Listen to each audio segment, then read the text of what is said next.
All right, so welcome once again. And today's session is the science behind happiness.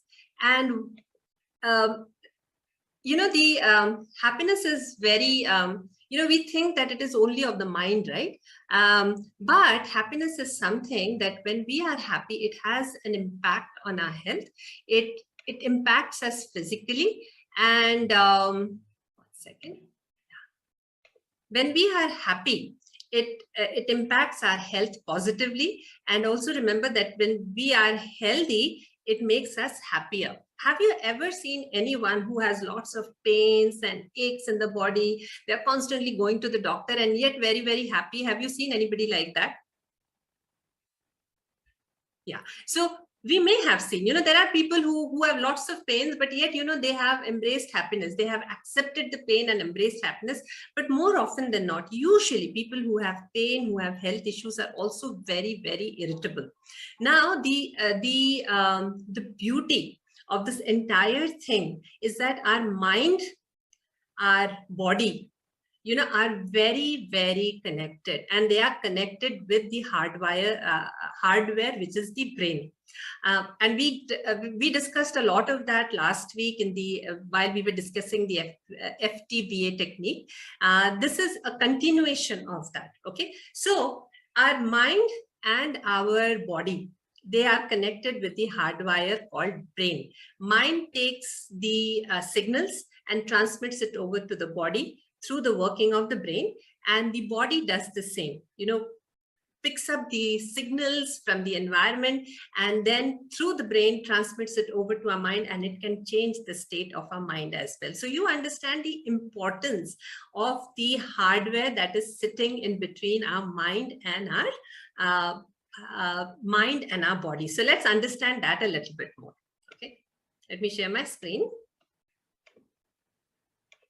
All right, so this is how the brain's anatomy of the brain, let me call it that. Okay, so the first part of the brain, or the conscious part of the brain, are two. One is the central nervous system, which comprises of the brain inside the skull, and the spinal cord. That is our central nervous system. And the second part of the conscious part of a brain is the peripheral nervous system. Through the spinal cord, lot of nerves go out and connects with the rest of our body, with our limbs, with our legs, with our, all the other parts of our body. And that is the peripheral nervous system. So how does the peripheral nervous system work? The central nervous system along with the peripheral nervous system, these are few things that we do voluntarily. For example, if I have to pick up a pen, I'm doing a voluntary movement, correct? So the brain is sending the signal to my hand for me to be able to pick up the brain. For me to be able to pick up the pen. Similarly, as I'm sitting here and talking to you, that is also part of my conscious being. I'm voluntarily doing that. I'm voluntarily talking. On your part, when you're sitting here and listening to the session as an audience, you're also doing a voluntary activity where you're choosing to listen to what I have to say. So all of this happening in the conscious world, you know about it, you are doing it voluntarily. Okay, now if you wanted to leave the session also, would be a voluntary action on your part, and that is also part of your conscious brain. The next part of the brain is the autonomous part of the brain, which happens automatically without we having to consciously make an effort. And that part of our brain is the sympathetic nervous system, or the entire nervous system, the sympathetic nervous system and the parasympathetic nervous system. What is the sympathetic nervous system? Sympathetic nervous system is nothing but, say, for example, you were it basically causes a flight or a fight response. For example, you're walking on the street and you're chased by a dog. What will you do? What will you do if you are on the street and chased by a barking dog? You will run, right? So that is the working of the parasympathetic nervous system. You do not tell yourself, Acha, now the dog is coming behind me, so now I should start running. First, I should see which direction the dog is coming from. Then I should start running in the opposite direction. There is no time to make all of those decisions. brain sends reaction, the response immediately run in the opposite direction. Okay, so that is the working of a parasympathetic nervous system. Another one is the sympathetic nervous system. Basically, when you are excited, you are in fear, or you are in very good mood, all of that is part of your sympathetic nervous system. Parasympathetic is which continues to happen at a slow process when you are relaxed, when you are not excited, when you are not stressed out. And what would they be? They will be the working of your heart, digestive system. See, even when you're sleeping, your heart beats, right? When you're sleeping, even if slowly, but your digestive system is working. When you're sleeping, you are breathing. And you do not have to put conscious effort in it. You do not say, okay, now my heart, I'm telling you, stop now. My heart, I'm telling you, start now. We don't do that, right? It happens automatically. And that is a part of the autonomous working of the brain, controlled by sympathetic nervous system and the parasympathetic nervous system. And in other words, it's also called our subconscious. Okay, it is so ingrained in us through years of adaptations, that now it just happens automatically. And what is the connection between our conscious and the subconscious world? They are driven by signals, which they are driven by neurotransmitters. Neurotransmitters are nothing, just don't get boggled by these words. Neurotransmitters are nothing but chemicals that pass the signal from the brain, either to the brain or from the brain to rest of the body, from the body to the brain, or brain to the rest of the body. That is the work of neurotransmitter, because the signal has to be transmitted, right? Whatever we are perceiving in the conscious world, a dog is barking and chasing behind me, and I need to run. That signal has to go to my brain so that a brain can start the correct action on my part, right? So that happens through the neurotransmitters. Okay, is that clear to all of you? Let me know clear in the comment box if so far it has been clear to you. And if you need further explanation, let me do that. Though this is science heavy, I'm trying to make it very, very simple for non-sciencey people. Clear so far? Yeah? All right, great. Okay, now getting into. So then let's talk about some of these neurotransmitters or hormones. Okay, hormones are created. So they are interchangeably used as, either hormones or neurotransmitters, both of them, the names that you're going to see now. Or the only difference is hormones are created or synthesized in the endocrine gland, which are glands, and neurotransmitters are things that happen between the two connection of the nerves. That is the only difference, but you don't have to go into that.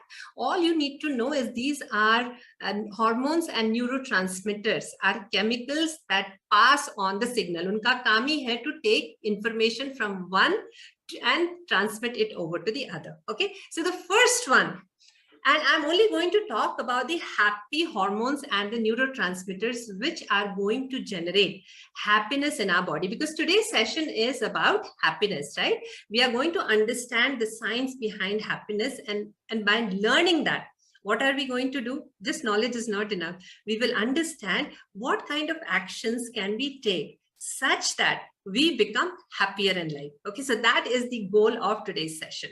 So let's see. So we have to start understanding what are the different neurotransmitters and hormones. The first one I'm going to cover for you is dopamine. Many of you would have heard about dopamine, right? Now, dopamine gets released in our body whenever we accomplish something, whenever we get appreciated for something, and that gives us a very happy feeling.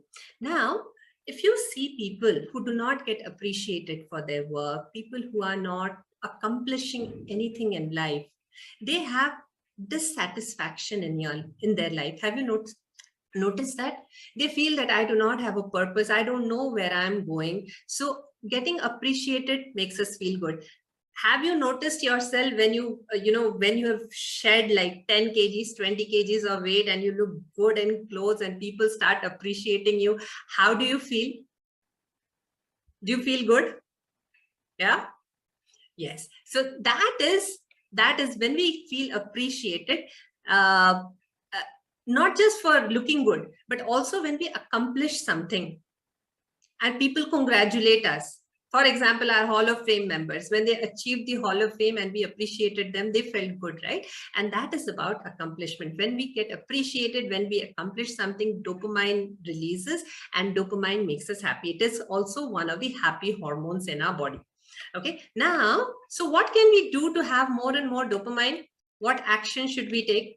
The actions that can generate more dopamine in our body is learn something new every day. Learning, when we learn something new, it is also an accomplishment. When a child has learned 1, 2, 3 and now learns 1 + 1 is 2, for the child, it's like a aha moment. Oh my God, I did not know if I bring one finger and another finger together, it will become 2 fingers. There is a lot of, maybe a child is not able to express it, but all of those bulb on moments are happening for the child. And when we learn something new, we feel good. Learn a new skill every day, because that also comes as a part of accomplishment. And a new skill could be, I'll give you one example, which I've seen in my personal life. My father-in-law, when I got him a new mobile phone, it was a smartphone. For the longest period of time, my father-in-law wanted to use the feature phone. Okay, he will not go for smartphone because he said, Ruma, I'm technically challenged. I cannot do all of this that you do, Facebook, and I don't need all of that. But once I got it to him, he started learning different things. Number one thing that he learned was how to transfer money. And he was so happy, so excited. And who was teaching him all of that? Learning to do Google Pay, Phone Pay, and all of that. His grandchild was teaching him that. And he was so happy. I've learned, and he would come and show me. The day he could send a photo, a photo through WhatsApp, he was so excited. Now I can send photo. I can see my SMS. I can send an SMS, and he felt so happy. So the day when you learn new skills, that also gives you a feeling of happiness because it releases dopamine. The next one is pick up a new hobby: dancing, singing, gardening. That also gives a rush of dopamine.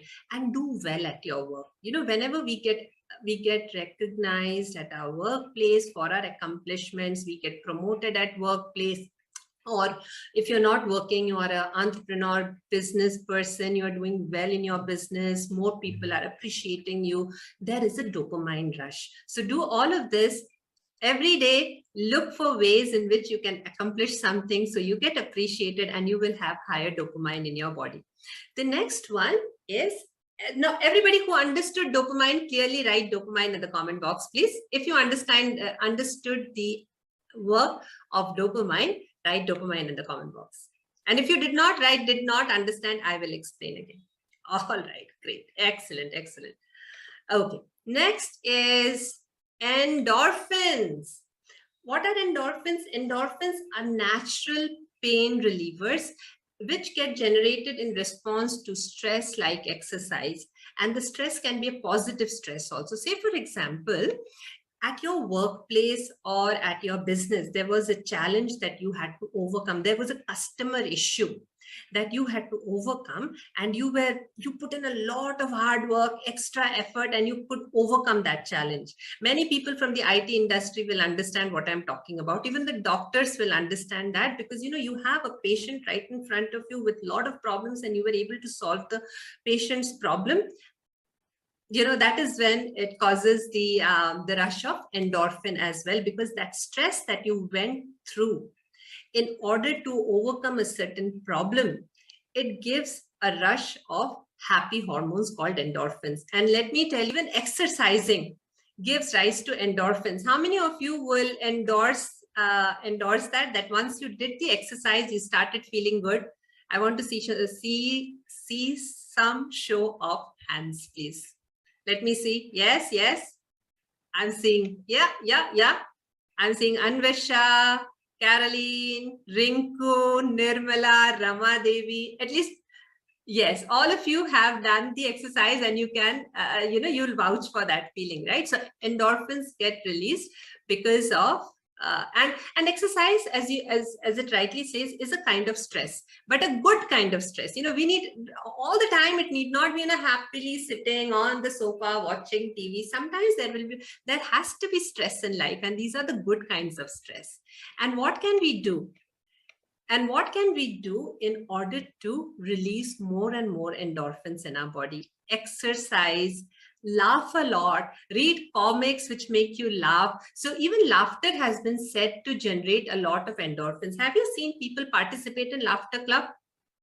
Have you seen in the park, a lot of elderly people will get together, not only elderly, I have seen many young people also, and they laugh. And many people, when I was young, I could not understand. I was like, why are they laughing just like that? But now I understand, it helps to generate that happy feeling inside of us. Okay, so laugh a lot, and that will also generate the happy chemical, which is the endorphin. The next one is serotonin and melatonin. Now, serotonin is the precursor to melatonin. Okay. Now, and what are serotonin and melatonin? Serotonin basically helps us to regulate our mood, our sleep, appetite, digestion, learning ability, and memory. These are the work of serotonin. Melatonin helps our body to relax, calm down, so that we can get good sleep. Now, you have to be a little careful with this, okay? What can impact the work of melatonin is blue light. And where does blue light come from? It comes from your laptop, it comes from your mobile phones, TV, all of these emanate blue light. And it can start interrupting the work of serotonin and melatonin. Okay, now you need melatonin in order to start relaxing and fall asleep at the right time. And hence many people, researchers will start telling you now that right before bedtime, switch off anything that emanates blue light. If you're someone who likes to read a lot, try to invest in something called a Kindle. Okay, Kindle does not, if you're someone who's a digital reader, who reads a lot on, instead of books, you read a lot on laptop or mobile, I would recommend you to go for Kindle, because it does not reflect blue light. iPad, tablet, mobile, all of these devices will give blue light. Or if you are someone who is into reading, then you can read the hard books also, okay, before bedtime. But reduce the working of, reduce the blue light so that it does not interfere with your sleep. Now, serotonin is also something which will, serotonin and melatonin both work together to regulate your circadian rhythm. What is a circadian rhythm? Let me stop sharing first. Let me explain first. So circadian rhythm is our body's biological rhythm, biological clock, which wakes up with the sunrise and which starts slowing down with the sunset. Basically, it tells our body, now you be active, now you be, now you be active, and now you start slowing down. Basically, it controls and regulates our circadian rhythm. And if they work well, you will be able to sleep on time, your digestive system will be working fine, you will be in complete control of your hunger and craving. You will be, when you wake up next morning, if you are in bed, if you're not a person who stays up very late watching TV, watching Netflix, watching YouTube, doing Facebook, doing Instagram, but you are someone who is every day going to sleep at 10:30, then next 10 to 10:30, next morning you will see, when you wake up, you'll feel very refreshed. You would have gone through all the sleep cycles, which makes you feel that you've gotten good sleep, and which will also help you retain a lot of things that you have learned through the day. And when I say learned through the day, it is not just things that you have read in books. It is also things that you have experienced and you have learned from your experience. It helps us retain and compose those set of information. Okay, so we need to make sure that we are setting our circadian rhythm right, so that we have good sleep in the night. Because if we don't, then a lot of the things, your digestive system will be out of place, your craving, hunger, cognitive abilities, all of that will fly out of the window. So how do we then keep our serotonin and melatonin levels in check? Number one, get sunlight. You will hear enough of that from me, right? So as I say, sunlight is not just for vitamin D. Many people think that, Ruma, what time should I go out in the sun? Because I need to get enough vitamin D. If you are in India, because of our India's geographical location, the best time for us to get sun is between 11 o'clock and 1 o'clock. In most of the areas, when it is summer, you go out at 11 or 1 o'clock, you will burn your skin. So it is not about, it is not just about vitamin D. If you have a vitamin D deficiency, you can meet with your doctor, you can get supplement. But why I ask you to be under the sun is so that you can, so what happens with sunlight is when you're in the sun, the sun rays, when it falls on your eyelids, it synthesizes serotonin. Sunlight is to synthesize serotonin, and hence sunlight is important. Does not matter what time of the day. You just need to be out in the sun. It can be early in the morning, whenever it is comfortable for you on the skin. Okay, you do not have to get too worried about 11 o'clock, 1 o'clock, what time, this time, nothing. As long as the sun is out there, be outside. It can be morning time as well. And then reduce the blue light, as it can suppress the working of melatonin, and have a sleep schedule. Every day, prepare your evening routines in such a way that you're able to sleep well. Okay. When your body gets used to a certain rhythm, you will start falling into that pattern as well. Start cutting out the blue light, start by taking a shower, a bath, so that your mind starts preparing for the bedtime. If you prepare a ritual, like we read about in the Atomic Habits, if you start preparing a ritual, your mind will start getting that signal also. Now it's time to sleep. Okay. Do this to get your serotonin and melatonin levels up. The next one is oxytocin. Oxytocin is before I go there, did you understand? If you understood serotonin and melatonin completely, write serotonin in the comment box, please. And if you did not understand, I'll explain once more. Let's see. Okay, if you did, yeah, great.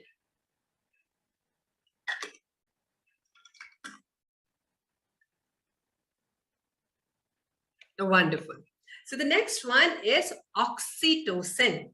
Oxytocin is the love hormone. Okay, so the more we love, the more we do for others, oxytocin generates in our body. Have you felt when you go and give a hug to your child, how good you feel? It makes you feel happier.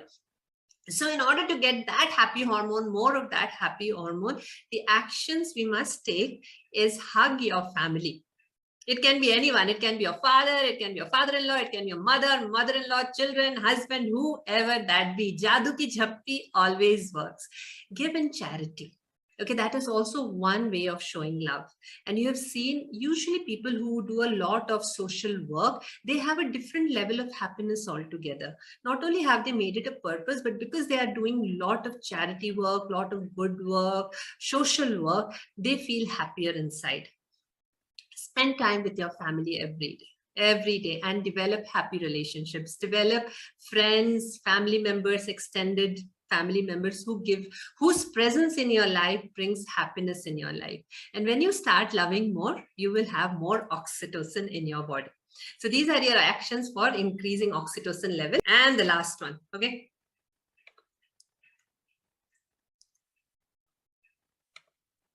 And the last one is phenylethylamine, PEA. It's also known as PEA. It is a confidence enhancement chemical. It enhances confidence, and it is also a natural antidepressant. Usually people who are high in phenylethylamine are people who who can tackle many different kind of situation. And the deficiency of phenylethylamine PEA can lead to depression as well. So how can we keep our PEA levels high? This is where your eating right will come into play. Eat right, and what does that mean? It means cocoa. Cocoa is something that can give you natural doses of PEA, beans and lentils, nuts and seeds, and egg. And all of this you are consuming as part of the program, right? Yes or no? So you should be high in PEA. Now with cocoa, where do you find cocoa? Cocoa can be found in chocolates, but be careful with chocolates because a lot of the chocolates come with added sugar. So as long as it is 70% and above dark chocolate, you can go for it. And it is high in magnesium as well. It helps women and it helps to relax your body. It also helps to give you good sleep. Okay, so do all of this and you will be very high on happy hormones.